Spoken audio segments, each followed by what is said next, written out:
अस्सलाम वालेकुम दोस्तों, कैसे उम्मीद करता हूँ ठीक ठाक होंगे, फिट फाट होंगे। तीन मुल्क एक जान जो मुआहदा हुआ है पाकिस्तान, सऊदी अरब, तुर्की, इन तीन ममालिक का जो मुआहदा हुआ है उस मुआहदे के को मद्देनज़र रखते हुए पाकिस्तान का मशहूर एक जो शॉपिंग मॉल है, यानी कि इस्लामाबाद के अंदर जो एक मशहूर शॉपिंग मॉल कहलाया जाता है गीगा मॉल, वो भी इसी रंग में रंग गया। तीन मुल्कों के परचम के अंदर जो है ना इस वक्त वो रंगा हुआ है। सबसे पहले आप देखें पाकिस्तान, उसके बाद टर्की और उसके बाद सऊदी अरब।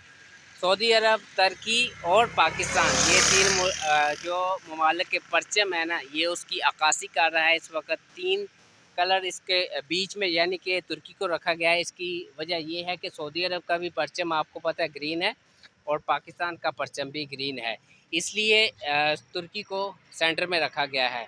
ठीक है ना। ये थी गीगा मॉल को जो 14 अगस्त के हवाले से भी इन्होंने इसको जो है रोशनास किया हुआ था, लेकिन जब ये मुआहदा हुआ तो अब इसको तीन मुल्क एक जान यानी कि इस मुआहदे का जो टाइटल रखा गया था ये उसी की अक्कासी करता हुआ Saudi Arab, Turkey, Pakistan, Turkey and Saudi Arab. ये देख सकते हैं गीगा मॉल भी इस रंग में रंग चुका है पूरे का पूरा। ठीक है ना। हम भी इधर वीडियो बनाने आए, हमने बोला कि आपके साथ भी ये प्यारा सा खूबसूरत सा मंज़र शेयर कर दे।